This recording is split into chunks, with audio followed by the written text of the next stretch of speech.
আজকে সকাল সকাল মাইবিনের বাবা বাজারে গিয়েছিল ছোট ছোট কিছু মাছ নিয়ে আসার জন্য, বিশেষ করে পুঁটি মাছ। এখন মোটামুটি একটু বড় সাইজের পুঁটি মাছ পাওয়া যায়, যেগুলো ভাজি বা ঝোল করে খেতে অনেক বেশি ভালো লাগে। তো অন্য মাছ বাদ দিয়ে তার এই মাছটা পছন্দ হয়ে যায়, যার কারণে এটা সে কিনে পাঠিয়ে দিয়েছে। এই বল মাছটা কিন্তু বেশ বড় সাইজের আর তাজা ছিল।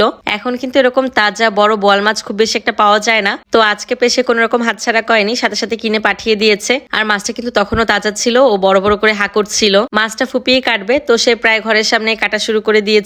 তো আমি বললাম যে এখানে না কেটে তুমি কলপারে গিয়েই কাটো। কলপারটা তৈরি করার পর তো আপনাদের সাথে শেয়ার করা হয়নি যেটা কেমন হয়েছে। তো দিনের আলোতে একটু আশেপাশের ভিউটাও দেখিয়ে দেই। ওয়েদারটা বেশ ভালোই ছিল, দুপুর টাইম খুব বেশি একটা রোদ ছিল না। ফুপি খুব আরাম করেই মাছটা কেটে নিয়েছে। আজকে অনেক কিছু রান্না করা হবে, আর সবকিছু আমার ফুপি আর খালামণি মিলেই রান্না করবে। তো একদিকে ফুপি চিচিঙ্গা ভাজি করছে ডিম দিয়ে, আর এদিকে খালামণি কচু আর মাছ ভুনা করে নিচ্ছে। এই কচুগুলো যেমন কিনতে হয়নি, সেরকম চিচিঙ্গা গুলো কিনতে হয়নি। কচুগুলো বাড়ির আঙিনায় হয়েছিল, তো সেখান থেকে তুলে নিয়ে আসা হয়েছে। আর চিচিঙ্গা আমাদের লাগানো ছিল। বাড়িতে থাকার তো এটাই শান্তি, যদি আঙিনায় শাকসবজি লাগানো যায় তাহলে খুব বেশি একটা কিনে খেতে হয় না। কেনা জিনিসে তো সার দেওয়া থাকে, আর নিজেরা ফলালে তো সারও দেওয়া হয় না। সেক্ষেত্রে দেখা যায় যে বেশ ফ্রেশ ফ্রেশ সবকিছু পাওয়া যায়। তো এদিকে চিচিঙ্গা ডিম দিয়ে ভাজি করা হয়ে গেছে, আর এদিকে গরু মাংস বসানো হয়েছে। ওই তো বললাম না আজকে কয়েক পদ রান্না করা হবে। তো খালামণি আবার তার রান্না করা আইটেমটা একটু টেস্ট করে দেখছিল যে লবণ ঠিকঠাক মতো হয়েছে কিনা। দুইজন মিলে সব আইটেম গুলো রান্না করছে, তো এর জন্য আমরা বলেছি যে আজকে আমরা মার্কিং করব যে কার রান্না কতটুকু ভালো হলো। ফুপির রান্না আগে অনেক ভালো ছিল, এখন মাঝে মাঝে একটু খারাপ হয়ে যায়, তবে খালামণি রান্না অনেক ভালো।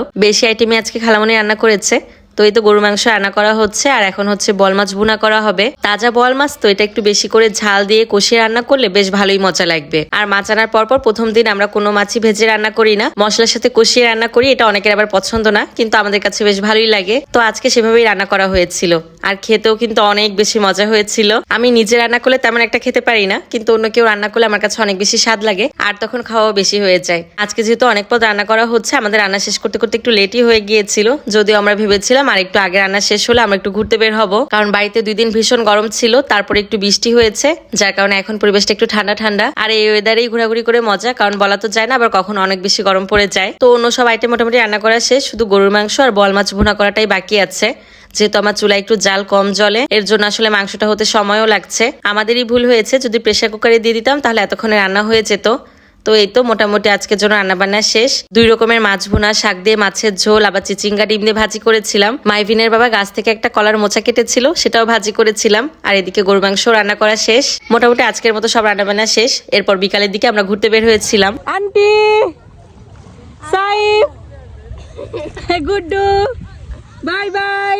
ওই যে বললাম আমাদের রান্না শেষ করতে করতে লেট হয়ে যায়, এই কারণে আমরা দূরে কোথাও ঘুরতে যেতে পারিনি। তো দূরে ঘুরতে যেতে পারিনি তো কি হয়েছে, আমার বাড়ির সামনে এত বড় একটা বিল আছে, এখানে তো ঘুরতে যাওয়াই যায়। আর আমার খালামণিরও শখ করছিল নৌকায় করে ঘুরতে বের হওয়ার। তো ওই যে আমার খালামণি তার ছেলে দুটাকে নিয়ে এক নৌকায়, আর আমি, আমার ফুফাতো বোন আর আমার পাশের বাসার কাকিটা আরেক নৌকায়। এখানে নৌকাগুলো না ছোট ছোট, যার কারণে একসাথে সবাই উঠা যায় না। এর জন্য আমরা 2 গ্রুপে ভাগ হয়ে আলাদা আলাদা নৌকায় ঘুরতে বের হয়েছি।